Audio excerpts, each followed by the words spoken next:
राम राम दोस्तों और मेरी माताएं बहनें, आप सभी का स्वागत है बाबा नीम करौली जी की शरण में।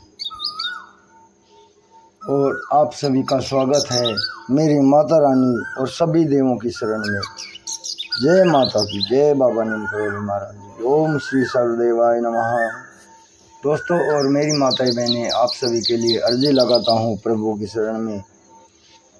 मेरे सर्वप्रथम पूज्य गणेश भगवान जी, मेरे श्री राम प्रभु, मेरी सीता मैया, मेरे हनुमान बजरंग बली जी, मेरे शिव शंकर महादेव, मेरी आदि पराशक्ति माँ नव दुर्गा पार्वती, मेरे बाबा नीम करौली जी, आपका बेटा सत्येंद्र आपकी शरण में ये अर्जी लगाता है।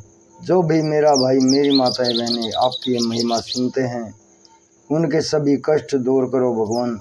उनके घर में सदैव सुख समृद्धि आवे, धन धान्य से सदैव संपन्न रहे वे परिवार। यही मेरी प्रार्थना, यही मेरी अर्जी। जय श्री राम, जय बाबा नीम करौली महाराज जी, जय हनुमान जी। दोस्तों और मेरी माताएं बहनें, आज मैं आपको एक बहुत ही रोचक कथा है भगवान श्री हरि की, विष्णु की, उन्होंने जिसमें बताया कि मैं तो भगत के वश में हूँ,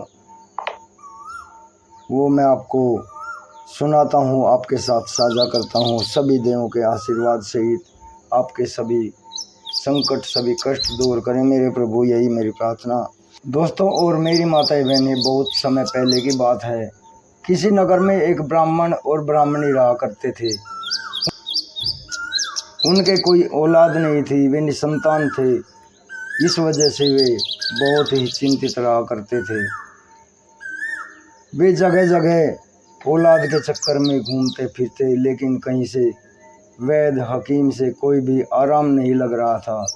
अतः ब्राह्मण और ब्राह्मणी बहुत ही चिंतित रहते थे कि हमारा बुढ़ापे का सहारा कोई होता तो हमारा भी अगत बन जाता, हमें कोई सहारा देने वाला होता। इसी तरह समय बीतता है और एक दिन वहाँ पर घूमते फिरते देव ऋषि नारद जी आ जाते हैं और वे ब्राह्मण के घर पे आते हैं। ब्राह्मण से हाल चाल पूछते हैं कि पंडित जी आप कैसे हैं, कैसा परिवार है। पंडित जी कहते हैं कि देव ऋषि आपसे कौन सी बात छिपी है, हमारे औलाद नहीं है, हम निसंतान हैं, हमें ऐसा बता दीजिए, अगर हमारे नसीब में औलाद है तो हम कुछ उसकी आस रखें, अगर हमारे नसीब में औलाद नहीं है तो हम निश्चिंत होकर फिर परमेश्वर के ध्यान में अपना समय व्यतीत करते रहें। जैसी भाग्य लिखी है वो तो भुगतनी ही पड़ेगी। आप हमें बता दीजिए कि हमारे नसीब में औलाद है या नहीं। तभी देव ऋषि नारद जी कहते हैं कि अभी तो मैं बता नहीं सकता, मैं कल आऊँगा और श्री हरि विष्णु से, भगवान से आपके बारे में पूछूंगा और वे ही बताएंगे आपके नसीब में औलाद है या नहीं। तभी इतना कहकर देव ऋषि नारद जी वहाँ से चले जाते हैं और फिर वे भगवान से पूछते हैं कि फला नाम का वहाँ पर उस गांव में एक ब्राह्मण रहता है, उसके नसीब में औलाद है या नहीं। भगवान श्री हरि उस ब्राह्मण के बारे में देखते हैं और वे अचंभित हो जाते हैं और कहते हैं देव ऋषि नारद जी को, और कहते हैं कि अरे इस पंडित जी के नसीब में तो 7 जन्म तक भी बच्चे नहीं हैं, बता देना उसे। इतना सुनकर देव ऋषि नारद जी पंडित जी से मिलने चल देते हैं और पंडित जी के घर पर जाकर कहते हैं नारायण नारायण। पंडित जी वहाँ पर आते हैं और पंडित जी नारद जी को प्रणाम करते हैं और पूछते हैं कि पंडित जी बताइए, भगवान से आपने क्या पूछा और हमारे बारे में क्या बताया उन्होंने। तो देव ऋषि नारद जी कहते हैं कि पंडित जी आपके नसीब में तो 7 जन्म तक भी औलाद नहीं है, आप औलाद का बिल्कुल भी सुख भोगने की सोचनी छोड़ दीजिए और निश्चिंत होकर आप हरि का नाम भजिए। जैसी हरि की इच्छा, जैसी आपके नसीब में लिखा है उसे भुगतिए। इतना सुनकर पंडित जी को एकदम तो अचानक से सदमा सा होता है, लेकिन वो फिर अपने आप को संभालता है और कहता है जैसी प्रभु की इच्छा। और इतना समाचार सुनाकर देव ऋषि ब्रह्मा जी वहाँ से चले जाते हैं। देव ऋषि नारद जी के चले जाने के बाद पंडित जी पंडिताइन के पास आते हैं, ब्रह्माणी के पास आते हैं और उन्हें बताते हैं कि हमारे नसीब में भगवान ने 7 जन्म तक औलाद नहीं होने के लिए बताया है। हमारे नसीब में 7 जन्म तक औलाद नहीं है, अतः हमें औलाद के बारे में अब सोचना छोड़ देना चाहिए और भगवान का नाम जपना चाहिए। अतः वे दोनों निश्चिंत होकर औलाद के सुख के बारे में छोड़ देते हैं सोचना और फिर भगवान के नाम में लीन हो जाते हैं और अपना समय व्यतीत करने लगते हैं।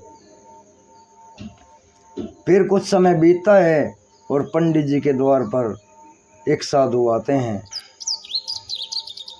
और वो साधु कहते हैं कि मैं भूखा हूँ, मुझे रोटी दो। अगर कोई 1 रोटी देगा तो 1 लड़का, 2 रोटी देगा तो 2 लड़के, 3 रोटी देगा तो 3 लड़के, 4 रोटी देगा तो 4 लड़के उसके पैदा होंगे, उसके घर में पैदा होंगे। साधु की ये बातें ब्रह्माणी ने सुनी और सुनते ही वो पंडित जी के पास गई, ब्राह्मण के पास गई और कहने लगी कि एक साधु आया है द्वार पर। वो कहता है कि अगर कोई मुझे 1 रोटी देगा तो 1 लड़का, 2 रोटी देगा तो 2 लड़के, 3 रोटी देगा तो 3 लड़के, 4 रोटी देगा तो 4 लड़के उसके घर में पैदा होंगे। तो ब्रह्माणी की इतनी बात सुनकर पंडित जी कहते हैं कि पंडिताइन तुम उनको रोटी दे के आओ, अपने द्वार पर कोई साधु आए वो भूखा नहीं जाना चाहिए, लेकिन इस बात का लालच छोड़ दो कि हमारे नसीब में औलाद हैं। औलाद तो स्वयं भगवान ने ही हमारे नसीब में ना होने के लिए कहा है। तभी ब्रह्माणी 4 रोटी लेकर साधु के पास आती है और साधु 4 रोटी लेकर खाता है और उन्हें आशीर्वाद दे जाता है कि तुम्हारे घर में 4 बेटे पैदा होंगे। साधु चला जाता है और कुछ समय बाद ही पंडित के घर में 4 बच्चे पैदा होते हैं। धीरे धीरे बच्चे बड़े होने लगते हैं और वे आंगन में खेल रहे होते हैं। तभी एक दिन देव ऋषि नारद जी वहाँ पर आते हैं नारायण जपते हुए और ब्राह्मण के घर में 4 बच्चों को खेलते हुए देखते हैं। तो वे इधर उधर आसपास में मोहल्ले में पूछते हैं कि अरे ये बच्चे किसके हैं भैया। तो सभी आसपास वाले लोग कहते हैं कि ये पंडित जी के 4 बच्चे हैं, किसी साधु के आशीर्वाद से उन्हें पैदा हुए हैं। इतना सुनकर देव ऋषि नारद जी आग बबूला हो जाते हैं भगवान जी के ऊपर और भगवान जी ने मुझे तो बहका दिया, ये कह दिया कि ब्राह्मण के नसीब में 7 जन्म तक बच्चे नहीं हैं, लेकिन अब 4 बच्चे कहाँ से उनके नसीब में आए। और वे चल देते हैं भगवान से मिलने, जवाब लेने के लिए। भगवान तो अंतर्यामी है श्री हरि, वे जान लेते हैं कि नारद जी आ रहे हैं और अब इस बात का वे सवाल जरूर करेंगे। तभी भगवान बहाना ढूंढते हैं और देव ऋषि नारद जी के जाने से पहले ही बीमारी का बहाना बना लेते हैं। नारद जी वहाँ पर प्रवेश करते हैं और भगवान अपना आपा खो बैठते हैं और कहते हैं हाय मरा, हाय मरा, हाय मरा, हाय मरा। देव ऋषि ऐसा हाल देखकर सब कुछ भूल जाते हैं और भगवान जी से कहते हैं प्रभु क्या बात हुई, क्या बात हुई प्रभु, मुझे बताइए। तभी प्रभु कहते हैं कि नारद जी मेरे हृदय में, मेरे कलेजे में दर्द हो रहा है और ये दर्द ऐसे मिटने वाला नहीं है। इस दर्द को मिटाने के लिए किसी के कलेजे का खून चाहिए, उसी से ये दर्द मिटेगा। तभी नारद जी कहते हैं कि प्रभु मैं लेकर आता हूँ। और नारद जी वहाँ से एक चाकू और एक कटोरा उठा लेते हैं और चल देते हैं किसी के कलेजे का खून लेने के लिए। ढूंढने के लिए किसी को कोई दे दे प्रभु की बीमारी के लिए, बीमारी का हल हो जाए। और वे तीनों लोकों में घूमते हैं। सभी मना कर देते हैं कि जिसकी तरफ भी जाते हैं कि अरे भाई प्रभु को बहुत तेज़ दर्द है कलेजे में और किसी के कलेजे का खून चाहिए। जिसके पास भी जाते हैं वही हड़का देता है, वही धमका देता है, कहता है कि अरे पागल, कौन अपने कलेजे का खून देगा। इसी तरह वे तीनों लोकों में घूमकर नारद जी निराश होकर एक जंगल से गुजर रहे थे और कटोरा और छुरी हाथ में थी और सोच रहे थे प्रभु की बीमारी का क्या होगा, कलेजे में दर्द है और मैं वापस खाली जाऊंगा। तभी एक झाड़ी के पीछे से एक आवाज़ आती है। कोई बूढ़ा आदमी कर्रा रहा है और भगवान को पुकार रहा है, श्री हरि को पुकार रहा है। नारद जी देखते हैं कि एक साधु थोड़ी बीमार अवस्था में वहाँ पर है। तो नारद जी उसे कहते हैं कि साधु जी कैसे हो। तभी साधु नारद जी को पहचान लेता है और कहता है कि नारद जी आप यहाँ कैसे, इस जंगल में, इस बिहड़ में कैसे घूम रहे हैं। तो नारद जी कहते हैं कि प्रभु को, श्री हरि विष्णु को कलेजे में दर्द उठा है और किसी के कलेजे का खून चाहिए, कोई भी देने को तैयार नहीं है। तीनों लोकों में घूम लिया। तभी वो साधु नारद जी के हाथ से छोरा लेता है और कटोरा लेता है, अपने कलेजे में छोरा घोंपता है और खून निकाल कर दे देता है। देवऋषि नारद जी प्रसन्न हो जाते हैं कि चलो काम हल हो गया, प्रभु ठीक हो जाएंगे, कलेजे का खून मिल गया है। और देवऋषि नारद जी बहुत ही उतावले होकर चल देते हैं कि कलेजे का खून तो मिल गया है, अब प्रभु ठीक हो जाएंगे। और साधु दम तोड़ देते हैं प्रभु का नाम जपकर। उन्होंने तो अपना सर्वस्व प्रभु श्री हरि के नाम कर रखा था। प्रभु जान लेते हैं कि नारद जी को खून मिल गया है, उनके उसी भक्त ने दिया है जिसने 4 बच्चों का आशीर्वाद ब्राह्मण को दिया था। और वे सतर्क होकर बैठ जाते हैं, बिल्कुल स्वस्थ तो थे ही, प्रभु को क्या होना है।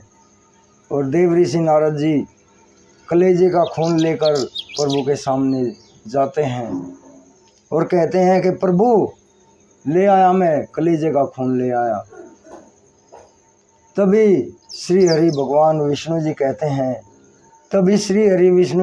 हैं अरे पागल, मैं तो तभी ठीक हो गया था जब उस मेरे भक्त ने अपने कलेजे में छुरा घोंपा था और उसी मेरे भक्त की वजह से, उसी के आशीर्वाद से ब्राह्मण को मैंने वे 4 बच्चे दिए हैं। तो अपने कलेजे में भी तो खुद छुरा घोंप सकता था, तो अपने कलेजे का खून भी तो मुझे दे सकता था। तो तीनों लोकों में घूम आया, लेकिन किसी ने तुझे कलेजे का खून नहीं दिया। श्री हरि कहते हैं कि तुम तीनों लोकों में घूम आए, तुम्हें किसी ने कलेजे का खून नहीं दिया, सिर्फ एक वही मेरा भक्त था जिसने उस ब्राह्मण को 4 बच्चों का आशीर्वाद दिया था। और उस आशीर्वाद को मैं कैसे टाल सकता हूँ, जो मेरे लिए अपना सर्वस्व न्योछावर कर चुका है। अतः उसी साधु के आशीर्वाद से मैंने ब्राह्मण को 4 बच्चे होने का सुख प्रदान किया है। ये उसी साधु का आशीर्वाद था। तभी आंखें खुलती हैं और वे भगवान से माफ़ी मांगते हैं, प्रभु आपकी माया आप ही जानो। तो दोस्तों, इस बात से ये सिद्ध होता है भगवान भगत के वश में है, भगवान भगत के वश में है, भगवान भगत के वश में है। मेरे श्री हरि, मेरे प्रभु श्री राम जी, मेरे विष्णु भगवान, मेरे श्री कृष्ण भगवान सबके ऊपर दया दृष्टि करें मेरे प्रभु। जय बाबा नीम करोली महाराज की जय, श्री राम, जय हनुमान जी। दोस्तों, आपको आज की ये कथा कैसी लगी? भगवान भगत के वश में आगे भी शेयर करें, चैनल को सब्सक्राइब कर ले और चैनल को सब्सक्राइब कर लें और बाबा नीम करौली जी का और उनकी चैनल को सब्सक्राइब कर ले और बाबा नीम करौली जी की अपार कृपा का आनंद उठाते रहें। अभी आज्ञा लेता हूँ। जय बाबा नीम करौली महाराज जी की, जय श्री राम, जय हनुमान जी की, जय श्री हरि प्रभु।